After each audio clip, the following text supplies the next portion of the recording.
como que a doutrina te encontrou, como que você encontrou a doutrina, hein? É uma história longa, porque desde a infância, a minha mãe sempre teve problemas comigo, que ela não sabia o que era, e nem eu também. Alguns problemas que surgiam e ficavam naquela interrogação, até que um dia, em Campo Grande, no Mato Grosso, nós morávamos lá, aliás, eu sou mato-grossense, ela foi procurar o seu Tito Clemente, um militar que tinha uma reunião na casa dele, uma reunião espírita. E ela falou, contou a ele os problemas que aconteciam. E ele disse assim: não são problemas, né? É doença. Ela é médium. E a mamãe também não sabia o que era isso. Mas foi a partir dessa conversa com o senhor Tito que, que ela começou a me levar nos centros espíritas lá de Campo Grande.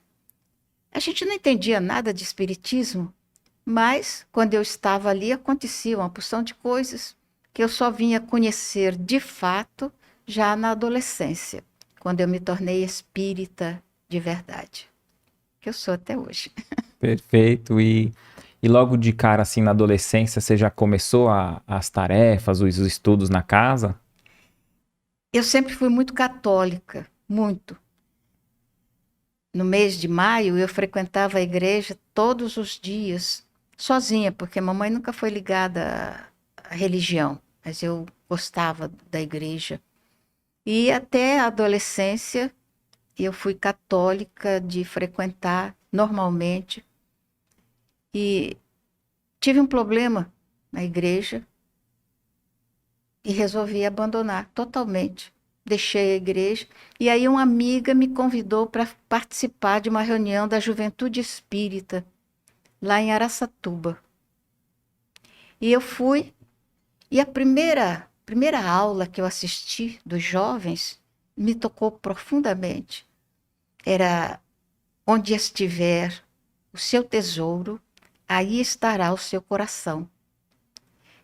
Isso ficou na minha cabeça. Eu ouvi o jovem comentar, um comentário excelente do assunto, e eu fiquei preocupadíssima com os meus tesouros, porque eu tinha uma porção. Eu tinha várias coleções de flâmulas, de lápis de propaganda, de miniaturas. Então eu fiquei pensando, falei: se eu desencarnar agora, o coração vai ficar lá no meu quarto. Eu não saio de lá. Defino as minhas coleções todas. E comecei a frequentar a juventude. E a partir de então, eles me convidavam muito para fazer estudos e tal. E aos 17 anos eu comecei a pregar o Espiritismo. E a primeira cidade em que eu falei foi Guararapes, no interior aqui do estado de São Paulo. Participei de um concurso de oratória na cidade de Lins, onde eu consegui um primeiro lugar, mercê da bondade das pessoas. E prego o Espiritismo até hoje, sem nunca tirar férias, sem nunca deixar. Tanto eu quanto o meu marido, ele também era pregador.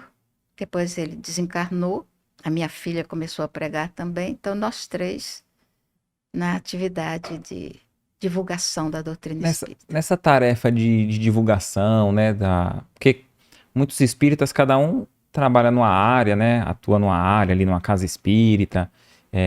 Lógico que o orador espírita não é só o orador, né, também tem muitas tarefas ali, mas qual que foi a principal lição, assim, que a senhora tirou dessa tarefa de oratória, assim, para quem está começando, para quem já está, assim, que lição que pode nos trazer? O primeiro estudo que eu fiz numa casa espírita foi o livro dos médiuns. Eles me deram, então eu fiz o estudo do livro todo. Mas nas pregações, as pessoas pediam geralmente para que eu abordasse temas evangélicos. De tal maneira que começaram a me chamar de evangélica e eu não gostei.